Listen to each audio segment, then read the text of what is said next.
The doctor jokingly said, maybe I better go get a gurney just to make sure we get you out of here alive, because that was...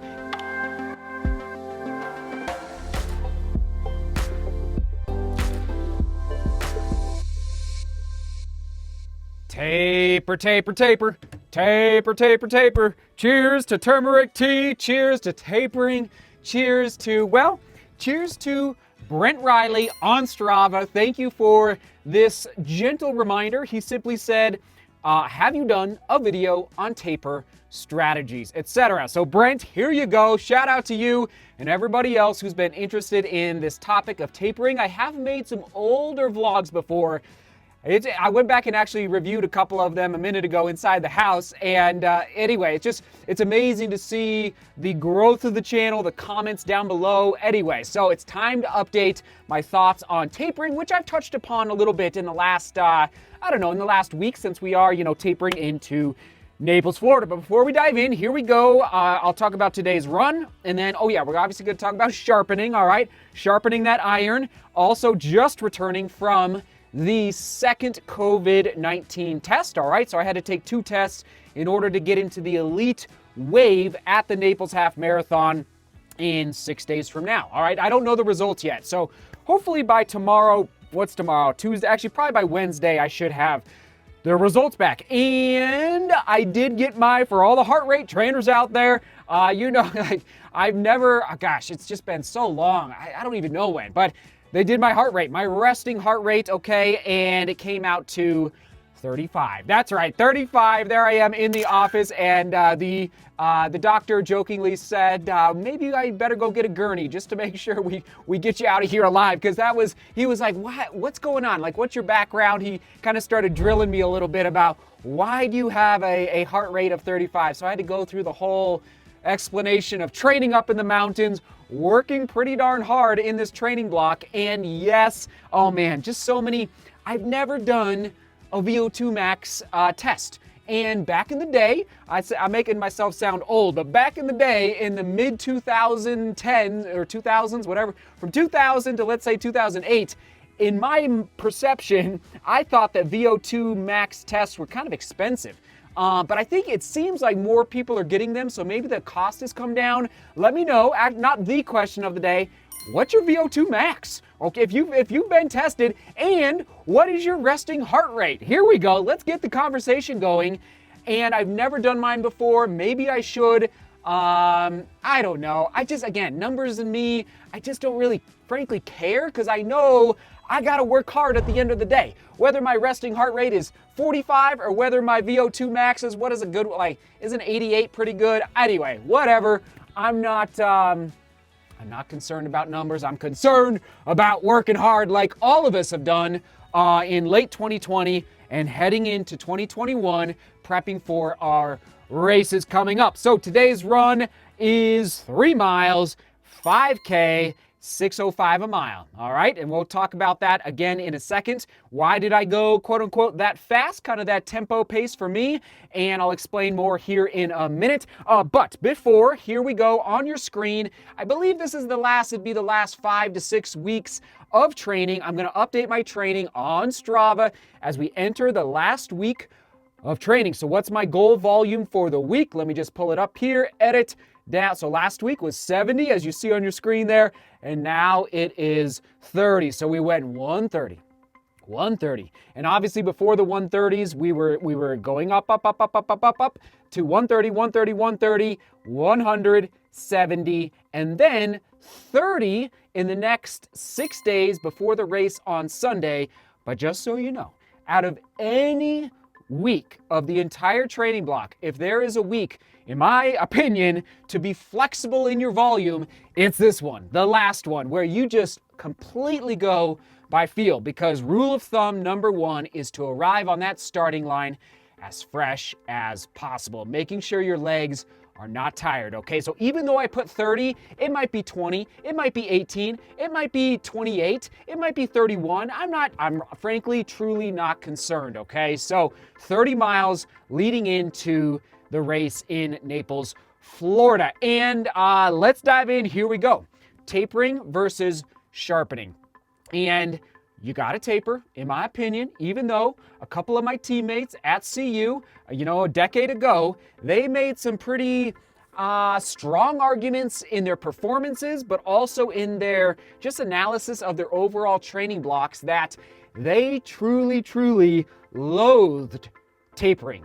They despised tapering. They did not like to taper. And this is a very interesting insight.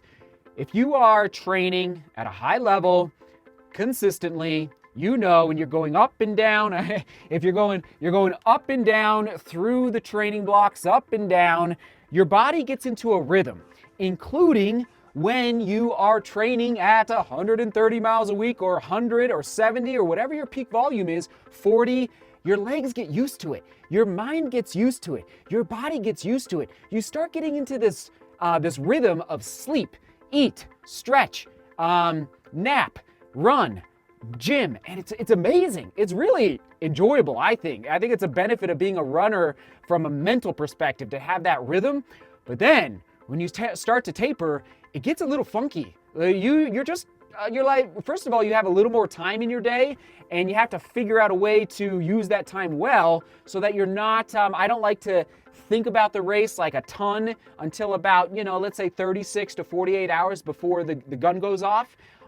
So just my insight is that don't be surprised if your legs feel weird. I don't know how else to describe it. Your legs, like right now, today, Monday, was the first day where my legs felt kind of fresh. Not totally at 6:05 a mile, but they were starting to feel fresher, and they feel a little strange, is another word to use. And so don't be alarmed.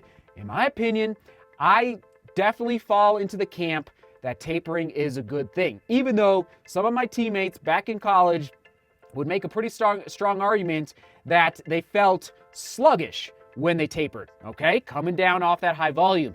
And that is where the sharpening comes in, all right? So what do I mean by sharpening? As I posted today on my run, I simply said, what did I say? Sharpening the iron, I believe was the name of the vlog, meaning you've worked so hard. You've created, let's just say, this sword, this beautiful sword in your entire training block, and now you're just putting on the finish. However you file down some final designs into your sword, you're just sharpening that iron just a little bit. Do they make swords out of iron? I have no idea. So that's what I mean by sharpening, and how do you actually do that so that you are avoiding AKA sleepy legs, all right? So today, instead of running my 3-mile loop, like if you know that loop, you know that loop. I usually do it at 8 minutes a mile, 8:30 a mile. That's my easy day loop. But my volume is coming down, my legs are feeling fresher, and I want to avoid sleepy legs. So I said yesterday, okay, we're gonna do 3 miles tomorrow, and we're gonna do it snappy. We're gonna do it sharp. We're going to do the turnover. We're going to focus on foot strike. We're going to focus on running form, putting those shoulder blades back in their pockets, okay? And just do. In the Hoka Mach 4s, that didn't hurt. Those are, oh man, the Hoka Mach 4s. I wish I could send you all pairs of the Hoka Mach 4s. They're unbelievable. So I'm feeling great about the sharpening. And in addition, I didn't even put this on Strava, but so I did 3 miles and then 4 strides. 120 meters back and forth. And what are strides? In case you don't know, starting from a standstill, it's not an all-out sprint. You know how I almost best describe it? It's kind of like starting a race. You know when you start a race, you always start the race to get up to your speed that you want to race at. You always start a little fast. It's okay to start a little fast, those first 400 meters, 800 meters of a race roughly, just to get your speed going. That's kind of what a stride feels like. You're just getting going up off the starting line, and you do that for 120 meters, so a little more than a football field, and then you stop and you rest for a minute, 45 seconds, not too long, and then you go back and you go back and you go back. You do that 4 times, just again to keep the turnover going, keep those legs awake for race day. And just so you know, tomorrow I'm doing, oh man, I can't even, I hesitate to call it a workout. It's not a workout, but it's a little secret workout that I always do the last week of a training block, okay? So I got to come back to tomorrow's vlog. I'll explain what it is. And it's nothing crazy. It's nothing hard, but it's just a little secret workout that I will reveal tomorrow, again, to work on the sharpening, all right? Keeping that body just ready to rock and roll from the start while still tapering, still freshening up. It's a key thing. I shouldn't say thing, a key action item, the last moments of a training block. And that is where we find ourselves right now. Okay, travel tip, here we go. Alert, here we go. Whether you're in high school, on a 2-hour bus ride to your state cross-country meet, or whether you're flying over a big ocean to go run your dream marathon race, one of the 6 major marathons, travel tip, and this is nothing crazy, but definitely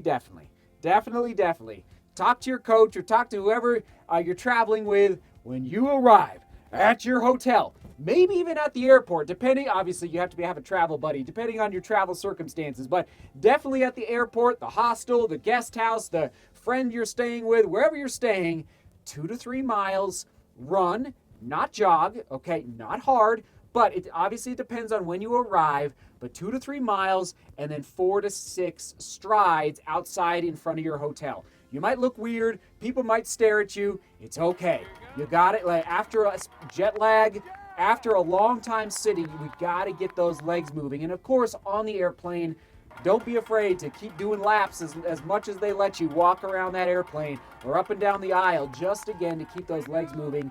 But when you arrive at your hotel, 2 to 3 miles, not a jog, not an easy day. I'm going to say steady, okay? So not steezy, not easy, just steady. And again, 2 to 3, you don't need much just to get the blood pumping, and then 4 to 6 strides, again, going by feel, back and forth in front of you. Just gotta keep them legs happy. All right, here we go.